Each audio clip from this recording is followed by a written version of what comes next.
So we're going to do things a little backwards tonight. Instead of doing "How was your day, bombshell?" we're going to save that for last. Hence why the fancy glasses are on. We're going to do a book review right now. Yes, I finished Susan Mallery, Sizzling. What is this one about? Well, as the front says, the Buchanan charm strikes again. Reed Buchanan was always a favorite on the baseball diamond, but between the sheets, a spiteful article about the former pitcher and the current playboy questions his talent in the bedroom, and the newspapers just the first bad news. Reed's grandmother Gloria's broken hip means she needs constant care, so Reed hires nurse 1 and 2 for their bedside manner with him. So for number 3, he chooses Laurie Johnson, the first candidate who seems to be immune to his brand of charm. Laurie's never wasted her time with the amoebas like Reed Buchanan. So why are her well-fortified defenses starting to crumble under the force of his sexy smile and the kindness he shows at every turn? There's one of those explanations for the feelings that's blaring between them. Chemistry. Chemistry, it's so hot it's sizzling. Now, what did I think of this book? If you see all those paper clips, that tells you how good this book is. The one I'm working on now is Delicious, which is actually the first book of all these series. I believe this is the third one in the series. I do have the second one around here somewhere. I'm working on straightening all my books up tonight, so I will find that book before tomorrow because I'm already on Delicious on page 58. So I tell you, this series has been very, very good. This one I enjoyed much more than the previous book that I read. Just saying. I'm going to share with you some bits and pieces here. First and foremost, I love it when the author writes to the reader. Dear reader, my job as a writer is to write a story that will carry you away from your everyday life for a few hours. I love making you laugh, but more than that, I want to make you feel. I start with a character. For me, it always comes back to the people, and making sure their emotions are tangible and relatable. That means making them vulnerable, because in fiction, as in real life, a person's vulnerability is what allows us to connect with them. To make Reed Buchanan vulnerable was going to be a challenge, I knew, because here's a man who has it all. He's a celebrity baseball player. Okay, he's an ex-baseball player, but that's even better because it means that he doesn't have to travel more than half the year anymore. He's handsome, charming, wealthy, fit, and he has a surplus of self-esteem. How do you make a man like that vulnerable? How about having a former fling write an article about him being bad in bed? Suddenly, fame isn't all it's cracked up to be.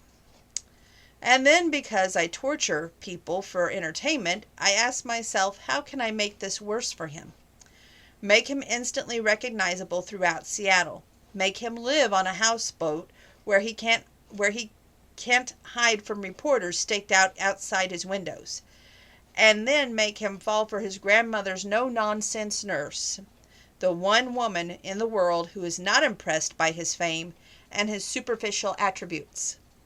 I hope you enjoy Sizzling, a Buchanan family romance. I've also included an excerpt from her next book, When We Met, at the back of the book.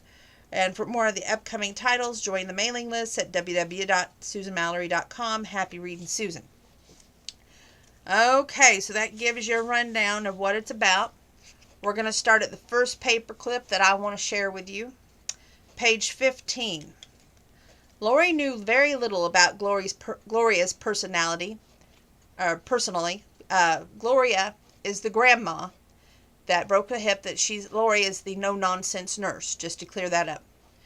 Researching her, she discovered that the woman had been widowed at a young age. She'd taken a single restaurant, and during a time when women were more likely to either stay at home or be school teachers, created an empire.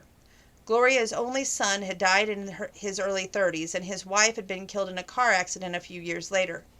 Despite that, what must have been overwhelming grief, Glory had taken in her 4 grandchildren and raised them herself, all the while managing 4 restaurants. Anyone who had suffered that much had earned the right to be a little difficult. So that's the first paperclip. Like I said, take a deep seat. This was one of my favorite books. It's very obvious. Page 20. Lori walked to the nurse's station where Vicky was ready. That's the nurse there. We're good to go. If you want to give her the shot, we'll head out. Vicky stepped from around the corner. So what do you think? I like her. Vicky stopped in the mid-stride and stared. You're kidding. You like her, Gloria Buchanan? She's mean. She's alone, in pain, and scared. You're giving her way too much credit, but hey, if it gets her gone, I'm all for it. And that's how some of these nurses are in these places too, just saying. We're moving on.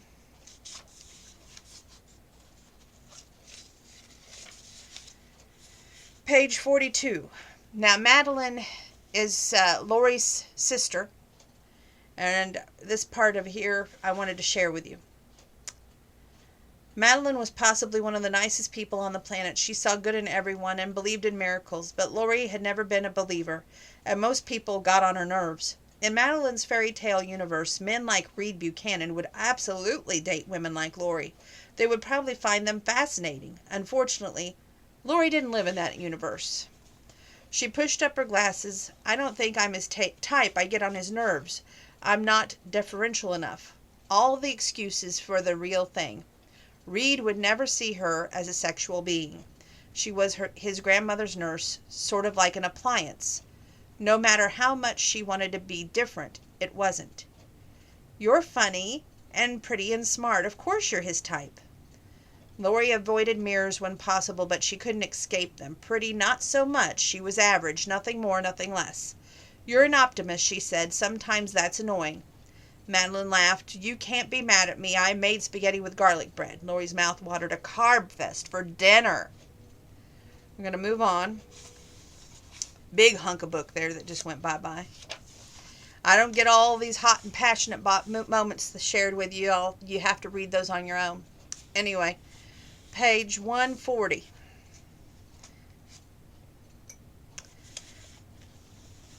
She smiled. You never know what you're capable of until it happens. I was in shock and didn't know what to do. Lori handled pretty much everything. She came to the doctor with me, asked all the right questions. My husband left, and she's the one who bullied the attorney to make sure I didn't get screwed. He left because you were getting sick? Oh, yeah. It was charming. I'm sorry, Reed said, feeling awkward. Me too. At least we didn't have kids. Leaving me when things got tough was bad enough, but leaving them, she wrenched a glass. Okay, this is officially time to change the subject. Let's talk about something happy. And this is when the sister, Madeline, is trying to get to know Reed a little bit because he came over for dinner one night. Okay, we move on to the next paperclip. This is when it starts getting good. Page 143. Lori wasn't his type. She wasn't the kind of woman to enjoy a hot night and then move on. He wasn't good for anything else, which meant avoiding her was the best solution for both of them. Yet he found himself wanting to be with her, not just in bed, but out of bed as well. You'll figure it out, Madeline told him. Just try not to hurt her. She's more fragile than she looks. He thought Lori was a rock, but maybe there was more to her than just sarcasm and being everyone's source of strength. Maybe there were sides of her that no one saw. I don't know what's going to happen, he admitted. This isn't the sort of thing I'm any good at. And the sister replied, then maybe it's time you learned. And that's that paperclip. That was page 143. I hope I'm reading all the pages when I do this. As you can tell, this is going to be a very high-rated book for me because I really enjoyed this book. Page 151.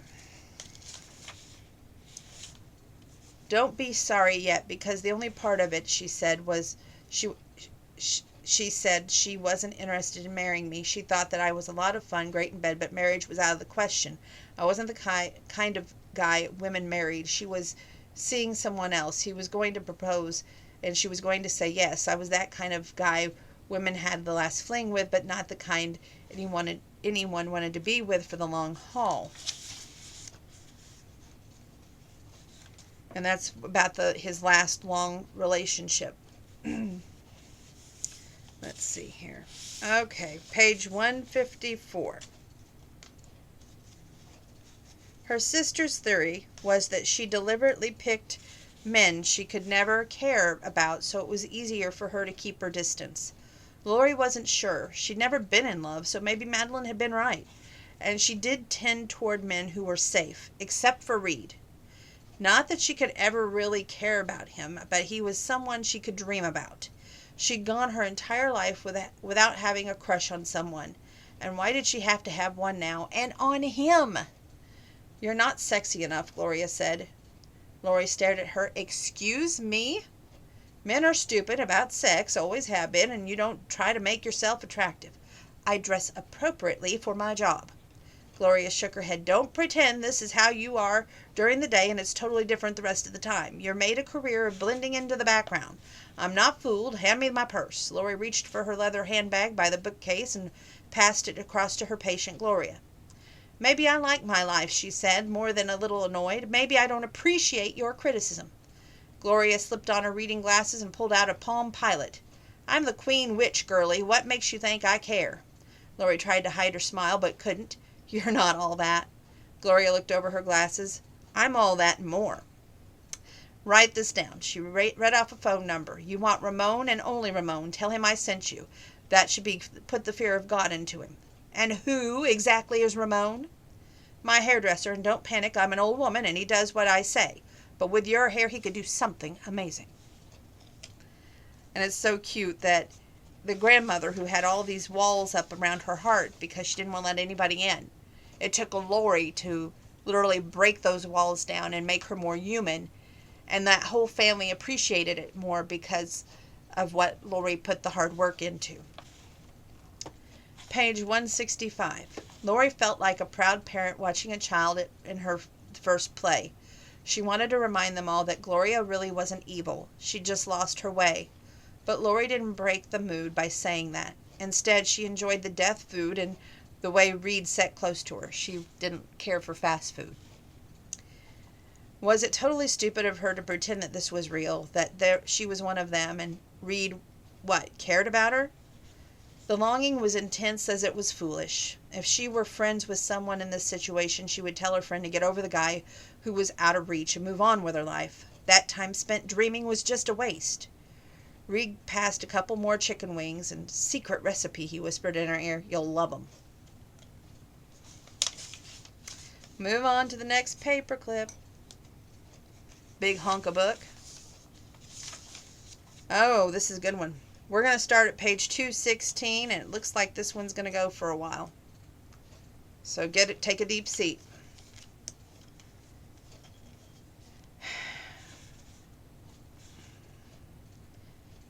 Lori and Madeline. Lori's always been kind of jealous of Madeline and always told her that she was the perfect sister. And Lori has always looked down at herself, not as perfect, not as good enough. And they kind of have it out here. Lori hated the sound of how she even spoke when she least expected it. She got in the bitterness of her past. "I'm sorry," she said quickly. "This isn't about you, and I know it. I'm overreacting." "I know," her sister smiled at her. "You're afraid. You've never really tried before when it came to a guy." "Ouch! I'm trying to bond here. Stop ticking me off." "I'm telling you the truth, and you know it. I've loved you from the second you were born. Lori, you're my best friend. I want so much for you, yet over and over again I've watched you walk away from what you want because you're not willing to take a chance. I would hate to see you lose Reed for that reason." "I don't know that I have him," Lori told her. "I don't think I do." "Then go after him. Easy for you to say when you haven't been hurt by a guy." As soon as she said those words, Lori desperately wanted them back. "I'm sorry," she whispered. "I'm so sorry." Madeline shook her head. "It's okay. I'm the perfect one, remember?" It was an old joke between them, but this time it was hard for Lori to smile.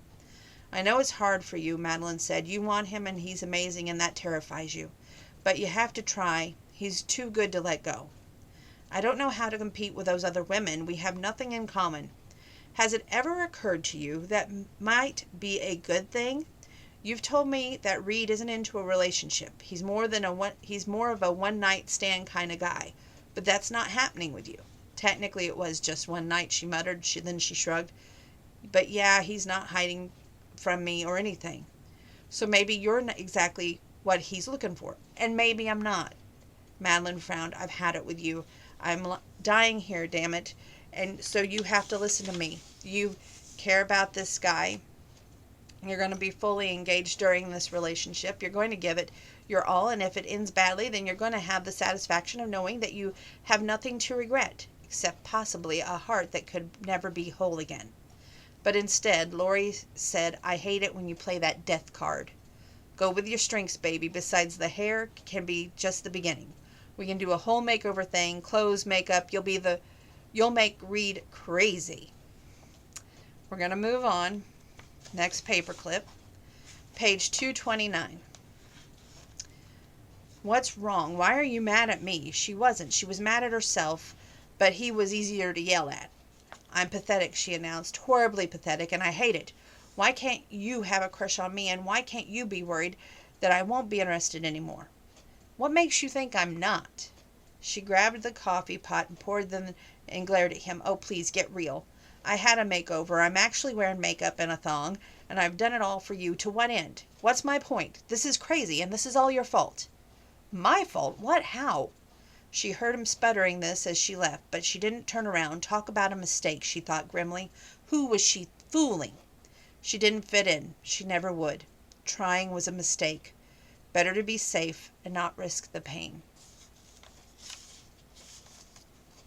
We move on.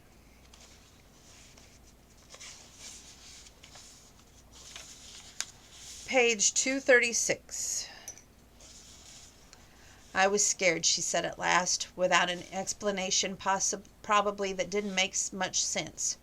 Reed stood in front of her and waited. I don't want to do this, she continued. I don't want to try. I don't want to risk the pain. Are you breaking up with me? She tried to read his expression and couldn't. What was he thinking? Did they have enough of a relationship for there to be a breakup? It's too hard, she admitted. I've done all this stuff, and sure, some of it was me, but mostly for you. And what if you didn't notice or didn't care? What if I'm in yet another in a long line of one-night stands? Does any of this matter to you? Am I getting involved with someone who has no plans to be involved with me? I've never gone out with a guy like you. I don't know the rules. I've been warned to protect myself from you. While I appreciate the information, I want to know why no one is warning you. Maybe I'll break your heart. And maybe you will, he said. I'm not saying that I want to, she clarified. Yes, you do. Did he really think that? No. I just want to be equals in this. I want to be more than just a suppliant at the altar of Reed. I have an altar? You know what I mean, she shrugged. That was all. She turned to leave. He grabbed her arm and held her in place. Then he moved close, put his hands on her waist, and drew her against him. Why do you doubt yourself? He asked. You look great. You looked great before. If you're happy with what you did, then I'm happy. You don't have to change to get me interested. He smiled, but continued to stare in her eyes. I think I've already proved that several times over. She appreciated the reassurance and refused to let herself point out that there hadn't been a repeat performance of that single amazing night. She stepped back. I'm not looking for a one-night stand, he continued. As for you hurting me, of course it could happen, Lori. I have as much on the line as you do. You're right. We're not equals. You have an advantage. Oh, please. Who was he kidding? You don't trust me, he said. Why? Because you're Reed Buchanan, and I don't know how to be in a relationship, because I'm afraid, because this is hard. So you run. It seems like a good plan. Well, maybe you could find another one. She stared at him, not sure what to say. Did she want to stay? Not because he asked or because Madeline said it was a good idea, but for herself. I'm not running, he said. You think that doesn't terrify me? You're trapped here, he touched her face. You're wrong. There are 1,000 places I could be, but I'm here with you. She liked how that sounded. In the past, she always avoided making the effort. Maybe it was time to change that. I'll stay, she whispered. I'm glad. Next paperclip. Page 243. She shrugged. It was stupid. But yes, I did kind of have a crush on you, and I hated that I did. Men like you never notice women like me. All evidence to the contrary, he said. He wanted to jump up and down and yell that Lori liked him, but he had a reputation for being cool, so he didn't. If you hadn't had to hang out here, nothing would have happened, she said. My loss. She looked at him, her eyes wide. So many emotions raced across her face. He couldn't read any one of them. I don't know how to deal with you, she admitted. Why do I have to be dealt with? She sighed. I don't know what's going on. We're not dating. We're friends, I guess. It's confusing. I'm confused. Me too. And he kissed her. Ah, good moment. We're going to move on. So page 288.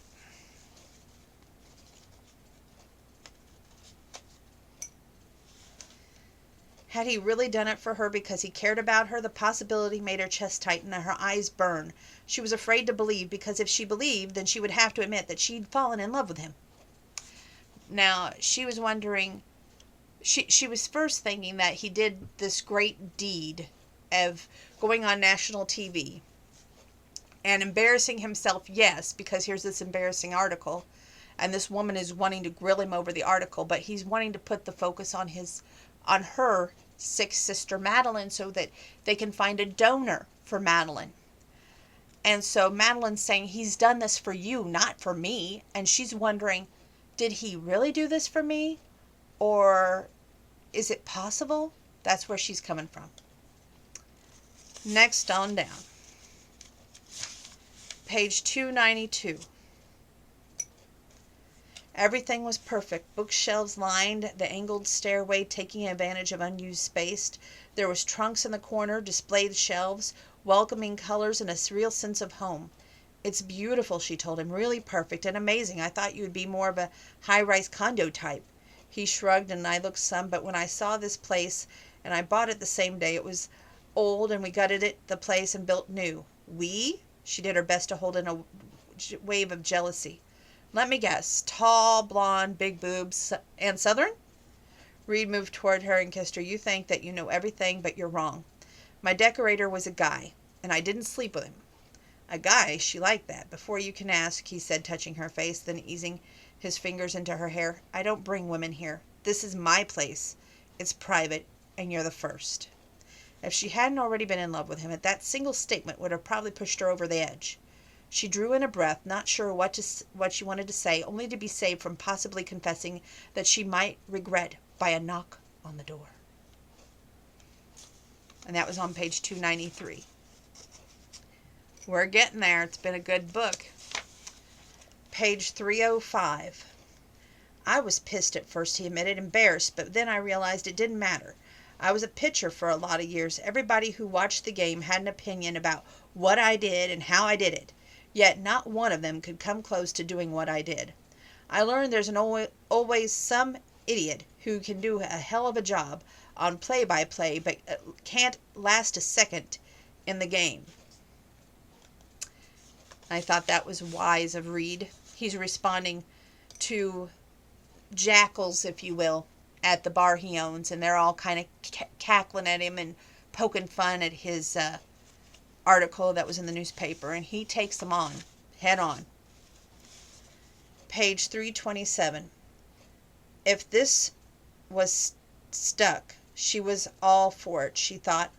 Love welled up inside of her, love and need and a sense of being very lucky.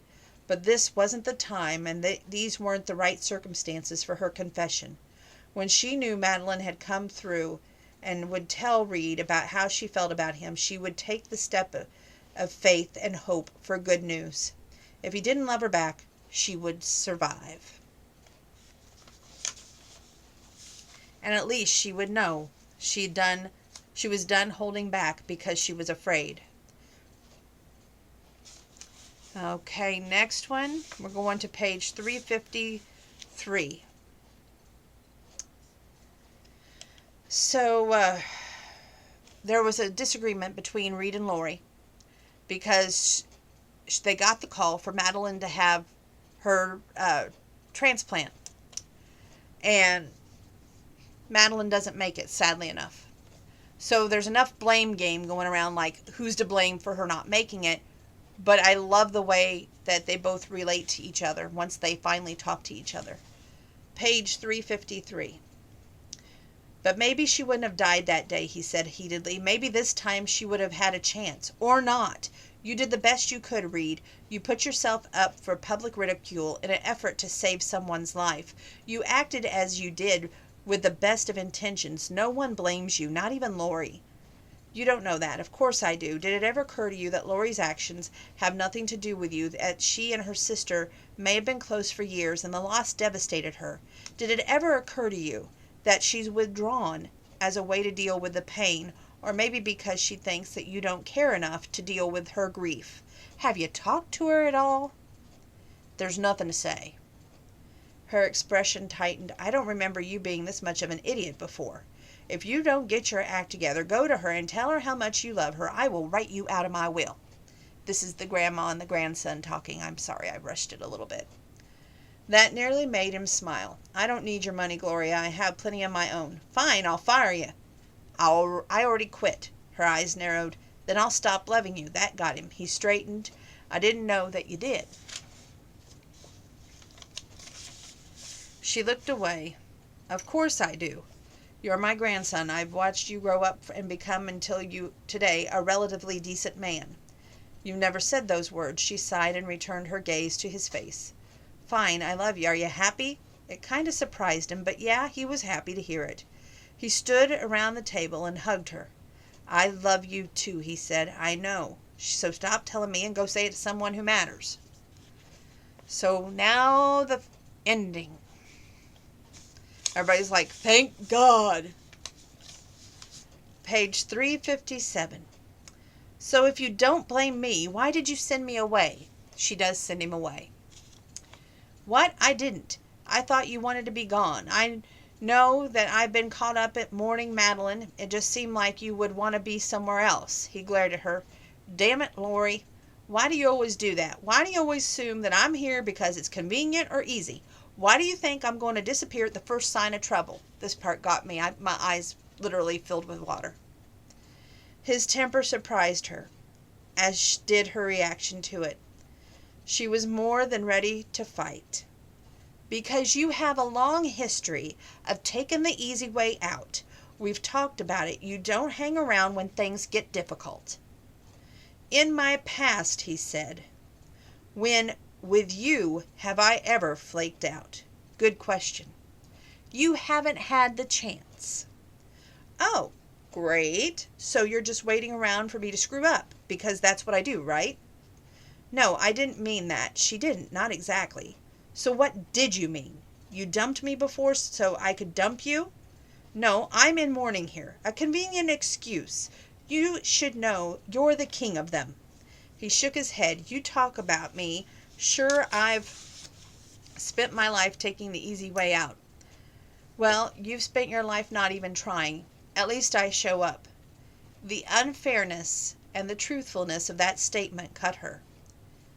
You don't know anything about me, she said, her voice getting loud. And you don't know what it's like to live in someone else's shadow. Bullcrap, he said in a low voice. You called me on using my sad past with Jenny, that's the ex-fiancée, as an excuse to hide. Allow me to return the favor. You stopped hanging out in Madeline's shadow a long time ago. Sure, the story worked while you were still a kid, but you've been on your own for a long time now. You have a career, a house. You're more than capable of taking on the world. So why are you so damned afraid to step up and take a chance? How could he be hounding her like this? Didn't he know what she was going through? Why were you always so convinced that I could never really want you? He asked when she didn't say anything. Because you couldn't, she yelled. So this has all just been a game I'm playing with you? Maybe, she muttered. Maybe? Yes, she told him. Yes, this is easy and convenient and fun, and when it gets hard, you won't be here. Then she started to cry because as those words were aloud, she knew that the last couple of weeks had been hard, and he'd been there every step of the way. He never flinched from any of the emotional messiness. She'd been the one hiding, the one afraid to believe that she was worth loving. If that's what you really think, he said quietly, then I don't belong here. He turned to leave. It was like drowning in that second. Lori saw her entire life flash before her, but it wasn't the years that she already lived. It was the years to come. The old, empty years of regret. The years where she would search for the local papers for some word to read, where she would have to waste her life wondering how things could be different. She could see herself hiding in a crowd, hoping to catch a glimpse of him, wishing he would look up and see her and give her another chance. Or she could see years of playing it safe. Don't go. She ran to the living room and grabbed his arm before he could reach the front door. Don't go. Please, don't. She brushed the tears in her eyes and so she could see him. Reed, don't go. I love you. I love you so much. I'm terrified you'll leave and I'll never survive that. So I thought it was better to get over you now, to hold back, to push you away. I'm afraid, but that's not fair to either of us. I've always hidden because it was easy and safe, because it's lonely and I don't know I want to live my life anymore. What if I don't love you back? He asked. She felt cold all over. Then you're really stupid, she said, trying to feel bravado when failing. It'll hurt, but I'll recover. It's easier to get over a heartbreak than it is to heal from regrets. I would regret pushing you away. I'd regret it for the rest of my life. She decided to be more honest than she'd ever been with anyone, including herself. I've spent far too long not trying, giving up instead of risking, and that stops now. I love you no matter what. You are a part of who I am. I love you too. And she blinked at him. You do? I do, and I love you in a way that I've never loved anyone. You bring out the best in me, Lori. You don't let me get away with anything. You're not easy, but you're the greatest time I've ever had. He grabbed her hand and raised them and kissed her knuckles. I love you, he repeated seriously, deeply, forever, and I only want to be with you. I want to marry you. I want to have babies with you. I love you so much, she said, and she threw her arms around him and pressed him close. How could I not? You're everything to me. He grabbed her upper arm and held her far away so that she could see her face. Yeah? She smiled. Yeah. And you'll marry me? Yeah. Something light and warm brushed against her arm. It wasn't Reed, and the air wasn't blowing. Still, she felt the touch, and she knew she made the right choice for the first time since her sister died. Her heart was at peace. Thank you, she said silently. The soft brush came again, with it a faint whisper. Be happy. If she hadn't been saving money to stay home with Madeline, she wouldn't have taken the job for Gloria. If she hadn't taken the job, she would have never met Reed. Wouldn't know what it was like to be loved by this man. She might never have found him or herself. For the first time in her life, she knew what she wanted and where she belonged. With Reed, she finally reached the place where she could not only believe in him, but she could believe in both of them. The end. This book gets a 10 out of the ballpark. Great book, must read. I'm starting reading Delicious. It doesn't have quite the bite yet. It's got a little bit of banter in it, which I think is funny because we're starting with an ex-wife and an ex-husband in the book that's going to end up finding each other again, because I read the other novels, I know that, but I'm anxious to see how that is going to reconnect. So that's going to be a good book to read. It's called Delicious, and that will be the next book review. Thank you for joining me on this book review. And like I said, don't miss out on this book. If you see this book, even though if you haven't read any of the other Susan Mallery books, that's okay. This book stands out on its own. So I give it a 10. Must read.